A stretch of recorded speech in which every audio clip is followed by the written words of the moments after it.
I'm Dr. Arnaud Ghillebaert from the University of Oregon, and today I would like to talk about the excerpts that you're going to record for your OMEA All-State audition.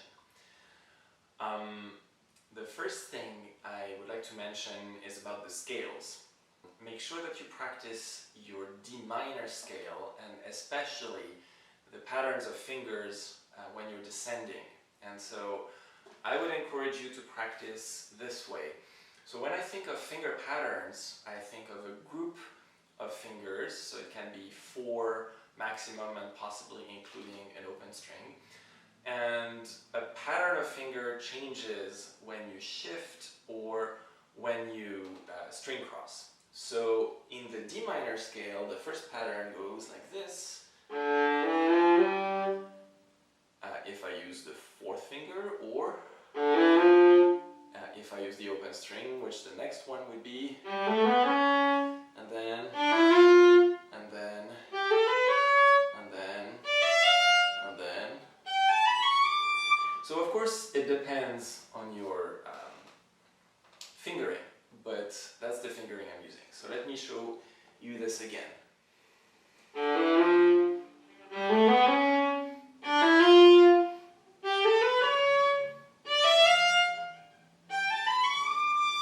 And then descending.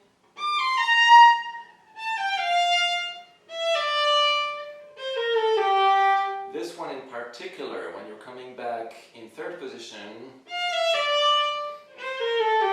with the half step is in between the 2nd and 3rd fingers, so in the middle of the hand. That one is really important to focus on the intonation, because when I listen to recordings of OMEA applicants, usually this is where the intonation doesn't go so well. So make sure that this is very clear. And then I use the 4th finger coming down, and the half step is in between 1 and 2 coming down. And then coming down on the last pattern, the half step is in between 2 and 3. So knowing where your half steps are in the minor scale especially is really important, and I would encourage you to work on that very specifically. And then there's the stroke, which is all legato for the major scale. So there's the stroke that's very important in the major scale. So make sure that it's very smooth in your bow, and then it's all separate in the minor scale. So make sure that the contact with your string is really, really good, so that you get a beautiful tone. So for this, and this is something I'm going to talk about in the excerpts as well, for this I use arm weight. So I release the weight of my arm coming from above the string, and look at how much resonance I can get into my string, but my sound is not forced, it sounds released. So this is how you know that you're using the weight of your arm and not forcing. If I force, it doesn't sound as beautiful. So this is one way to get a beautiful tone. And then close to the bridge, which might feel a little more unfamiliar and you feel like there's more resistance, but this is where you get the best tone. And then light fingers.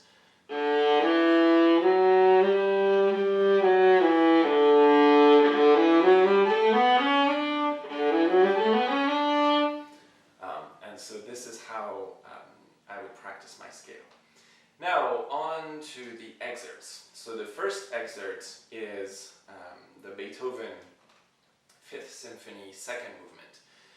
So this is in A flat major, and if you're not familiar with A flat major, which is the scale that has 4 flats, I would encourage you to practice just a 1 octave scale of A flat major. So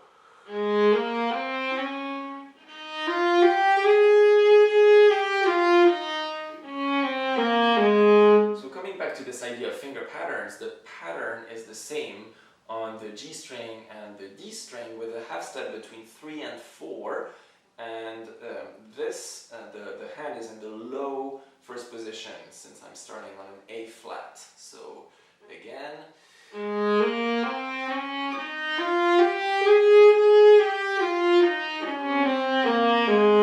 That's your A flat major scale.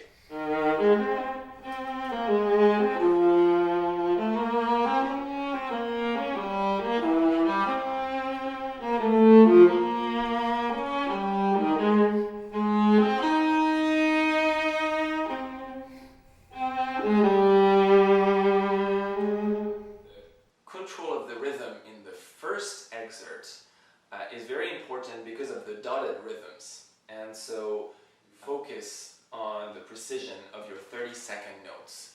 So at the beginning, it's very easy for these to sound like a triplet.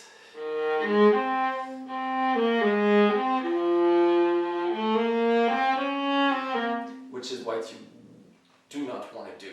You want the 30 seconds to be very precise, like this. So for this, I would encourage you to subdivide, and one way you can do this is practice with metronome, which is something that I will encourage you to do for all excerpts and your scales. But in this particular excerpt, the tempo that's indicated is 92. And by the way, if this feels a little too fast, you're welcome to take it down a notch as long as it's very precise. But if you practice at 92, and if your metronome has a subdivision setting, which mine does, so I'm going to put my metronome on 92 with a subdivision of 4, which is going to sound like this. And then here's what I'm going to do. Instead of playing, I'm going to play all the subdivisions. So it's going to sound like this.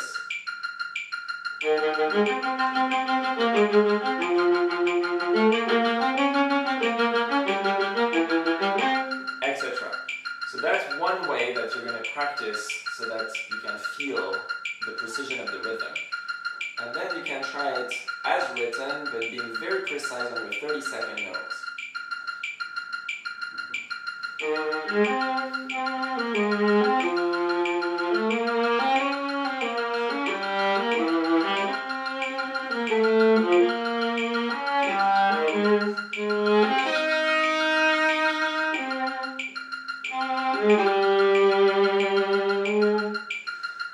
So now I want you to bring your attention to measure 6. And so you see that there's 2 dotted rhythms in this measure. One is a dotted 16th with a 32nd, and the next one is a dotted 8th with a 16th. So it sounds like this. And so the last note of the measure, the D flat, is a 16th and not a 32nd. And again, it's very easy to forget that and to still play it as a short note. But it should be played as a longer one. So if I still use my subdivision here, that 16th counts for 2 beats of my metronome here. Now, 2 things. There is a dot on the first 8th note of measure 2. We're in a slow movement, and we don't want this note to be too short. We just want it to be separated from the next note. So it's going to sound like this. Just a gentle lift. And that's that. The other thing is you have Subito Dynamics. And so at measure 8, you have a forte, and 2 measures later, same thing. And so I would say you're coming from piano, and then all of a sudden the whole orchestra sounds forte. So you don't need to make too much of this. The number of players is going to make that forte happen. But what you can do is suddenly just give a little more bow speed. So, and then gentle on the next note, which is piano. So, and then same thing with the next. right on the arrival.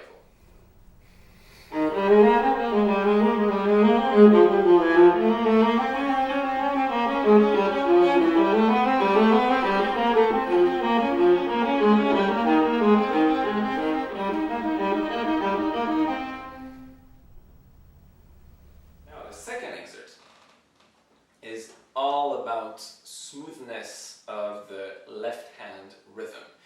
And so the stroke, as you can see, is legato, and you have a lot of notes to play in one bow, so I would really look for a very smooth stroke.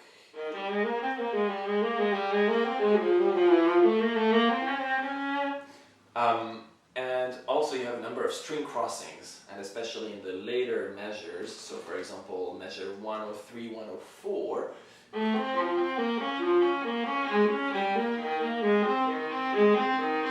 so I would use my wrist and my arm here, this part of my arm, the upper part, to negotiate these string crossings very gently.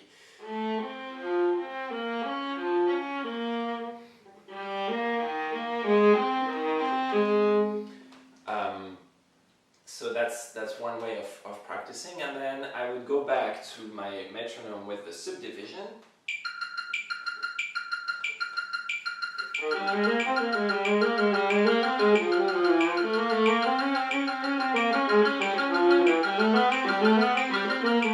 Etc. So this way the metronome will tell me that if I'm exactly in the right place or not. Now the next thing that I would do to make sure that I have a good rhythm is also to play with the metronome, and I would probably start at a slower tempo, and that's also valid for the first excerpt. I would start at a slower tempo, and then I would crank it up every day, maybe by 1 or 2 clicks, or maybe by 5 clicks, depending on how slow you start. But I would start at a tempo that feels really controlled and comfortable, and then go by increments. So for example, if I start at 70 for the second excerpt, and then I would do everything separate.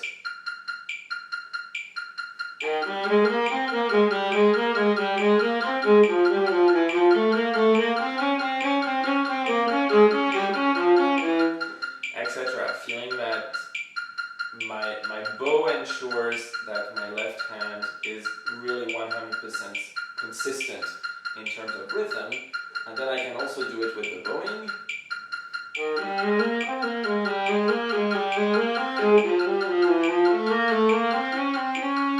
Etc. I would also use uneven rhythms to make sure that my left hand is really smooth. So if I put it a little faster, it would go like this. So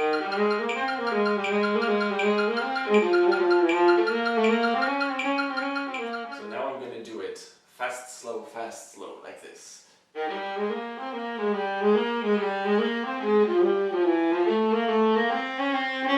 Etc. So these are really good strategies to practice, especially when you have the string crossings. So or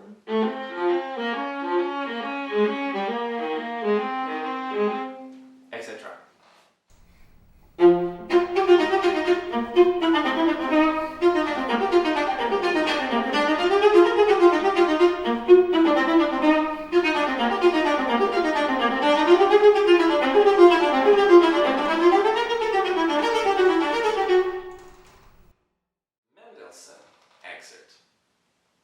The first thing that is important about this excerpt is the stroke. So if you're not familiar with the staccato stroke, the first thing that's really important is to always keep a relaxed wrist. So to practice this, I would start with just my arm like this, having the wrist hanging, like my hand hanging sort of freely, and just to shake it a little bit to feel that my wrist is 100% comfortable. And then I would come to the instrument and I would just let my bow come to my viola like this. So this idea of really dropping the bow is kind of what starts the spiccato stroke. And you can see it's like my entire arm is rotating and I'm letting it drop. And then, so at first I'm doing it just vertical. I'm literally letting the bow drop, and then I'm using the rebound that the string is giving me. So it's kind of like I'm feeling the elasticity of my string, right? Just like a trampoline. And you can try different rhythm combinations. So that's the first step. And then I'm going to add a little bit of horizontal as well, and that's where the wrist flexibility comes into play. So, see, there's just a little bit of movement in my wrist, just to make sure that my wrist is flexible. If my wrist can move, then it is flexible. So,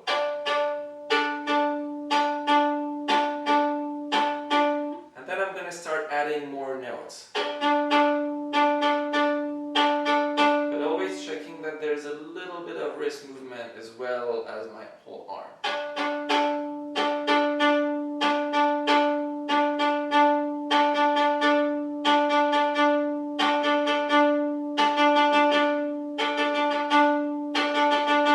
Always checking that my wrist is flexible until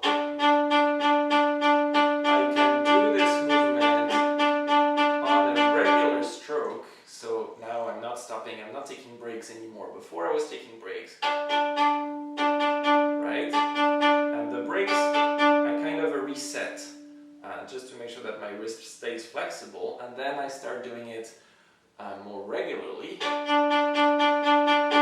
more consistent stroke, but my wrist is still flexible. Now in this excerpt, this is a pretty fast spiccato. The tempo that is marked is 84. Again, if you do not feel comfortable at this tempo, but you would rather taking it down a notch, I would absolutely encourage you to do that if this means that you're going to do a better, more consistent excerpt.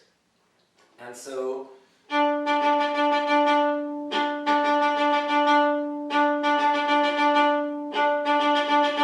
this is pretty much the stroke that you want here. Now, I'm using the triplet subdivision of my metronome. And this is basically the speed that we want here. So now, this is a very whimsical piece. I don't know if you're familiar with the story, but this is from the play Midsummer Night's Dream by Shakespeare. And it's a really fun play, and it's about all these magical creatures who are sort of playing tricks on each other, and there's like some fireworks, and it's very light-hearted and a lot of fun. So the character here is very light and gentle.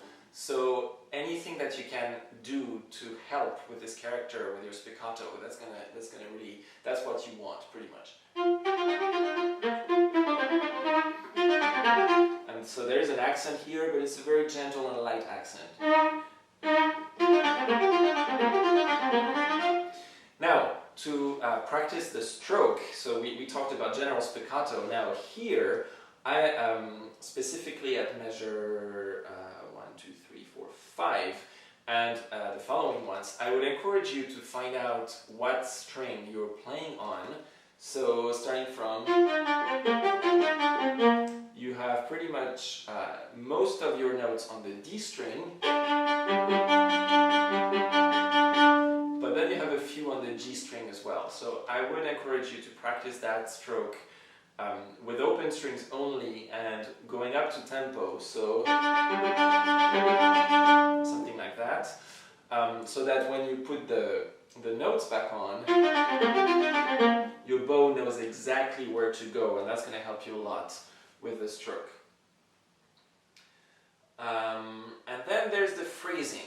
So you see that there's little hairpins between measure 8 and 9, and then between 16 and 17, and it's a long phrase that starts like from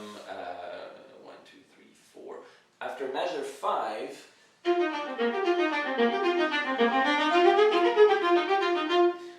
this is all the way basically into measure 10, where the phrase starts again.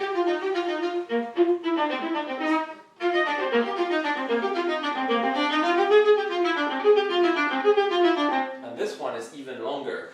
So use the hairpins to think about this phrase as really a long unit all the way until letter D.